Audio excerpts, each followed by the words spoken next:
जय श्री कृष्ण। अथ कार्तिक कृष्ण रमा एकादशी व्रत कथा। युधिष्ठिर बोले, हे जनार्दन, कार्तिक के कृष्ण पक्ष की एकादशी का क्या नाम है? मैं सुनना चाहता हूं, मुझसे कहिए। श्री कृष्ण बोले, हे राजन, कार्तिक के कृष्ण पक्ष में रमा नाम की एकादशी होती है। मैं उसका वृत्तांत कहता हूं, तुम सुनो। ये एकादशी सब पापों का हरण करने वाली है। प्राचीन समय में मुचकुंद नामक राजा था। वो राजा विष्णु का भक्त और सत्यवादी था। धर्म से पालन करते हुए उसका निष्कंटक राज्य हो गया। उसकी एक बेटी थी जिसका नाम चंद्रभागा था, और चंद्रभागा चंद्रसेन के बेटे शोभन के साथ ब्याही गई। हे नृप, वो शोभन कभी अपने ससुर के घर पर आया और उसी दिन पवित्र एकादशी का व्रत आया। व्रत का दिन आने पर चंद्रभागा विचार करने लगी कि अब क्या होगा।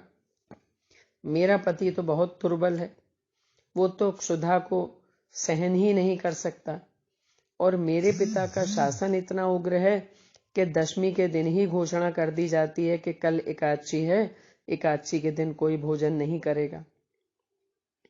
उसने अपने पति से ये बात कही तो शोभन बोला कि अब तुम मुझे बताओ कि मुझे क्या करना है, जिसके करने से मेरा जीवन नष्ट न हो, ऐसी शिक्षा दो।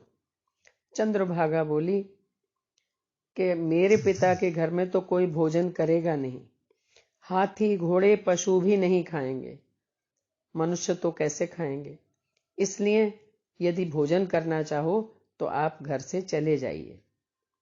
शोभन बोला कि तुमने सत्य कहा है, लेकिन मैं व्रत करूंगा। जो भाग्य में लिखा है वैसा ही होगा। इस प्रकार भाग्य का विचार करके उसने उस उत्तम व्रत को किया, लेकिन भूख प्यास असह्य थी। उसका शरीर पीड़ित हुआ और उसे बड़ा दुख प्राप्त हुआ। सूर्य अस्त हो गए। वो रात्रि वैष्णवों मनुष्यों को हर्ष बढ़ाने वाली हुई, लेकिन शोभन के लिए असहाय। सूर्योदय के समय शोभन की मृत्यु हो गई। राजा ने राजा के योग्य सुगंधित चंदन की लकड़ी से उसका दाह संस्कार करवाया। चंद्रभागा अपने पति के साथ सती होना चाहती थी, लेकिन पिता ने निषेध कर दिया और उसने अपने शरीर को नहीं जलाया। उसका अंतिम संस्कार करके वो पिता के घर में ही रहने लगी। रमा एकादशी के व्रत के प्रभाव से मंदराचल के शिखर पर शोभन को बहुत रमणीय देवपुर मिला। सिंहासन पर बैठकर गया, श्वेत छत्र और चंवर प्राप्त हुए, किरीट हार बाजूबंद से सुशोभित हुआ, और इस प्रकार दूसरे इंद्र की तरह शोभा को प्राप्त हुआ। मुचकुंदपुर में रहने वाला एक सोम शर्मा नाम का ब्राह्मण किसी समय तीर्थ यात्रा के लिए उधर गया तो उसने राजा के दामाद को देखा। वो उसके पास गया। शोभन ने शीघ्र सिंहासन से उठकर ब्राह्मण को नमस्कार किया और अपने ससुराल की कुशल क्षेम पूछी। ब्राह्मण ने बताया कि आपके ससुर के घर में सब कुशल मंगल है, चंद्रभागा भी कुशलनी है और नगर में सर्वत्र कुशल है, लेकिन ये विचित्र नगर आपको कैसे प्राप्त हुआ?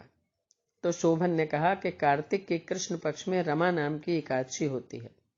उसका उपवास करने से ये पुर मुझको मिला है, लेकिन ये अस्थिर है, स्थिर नहीं है। जिस तरह ये अटल हो जाए ऐसा यत्न करिए। ब्राह्मण बोला, हे राजेंद्र, ये स्थिर क्यों नहीं है और अटल कैसे होगा, ये मुझे बताइए। तो शोभन बोला कि विप्र, मैंने ये व्रत श्रद्धा पूर्वक नहीं किया था, विवशता में किया था, इसलिए मैं इस नगर को अस्थिर समझता हूं।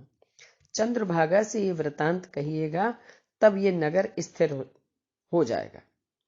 ये बात सुनकर, उस श्रेष्ठ ब्राह्मण का वचन सुनकर चंद्रभागा आश्चर्य से प्रफुल्लित हो गई। जब ब्राह्मण ने चंद्रभागा को ये सब वृतांत बताया तो वो बोली कि जो तुम कह रहे हो ये वृतांत प्रत्यक्ष है।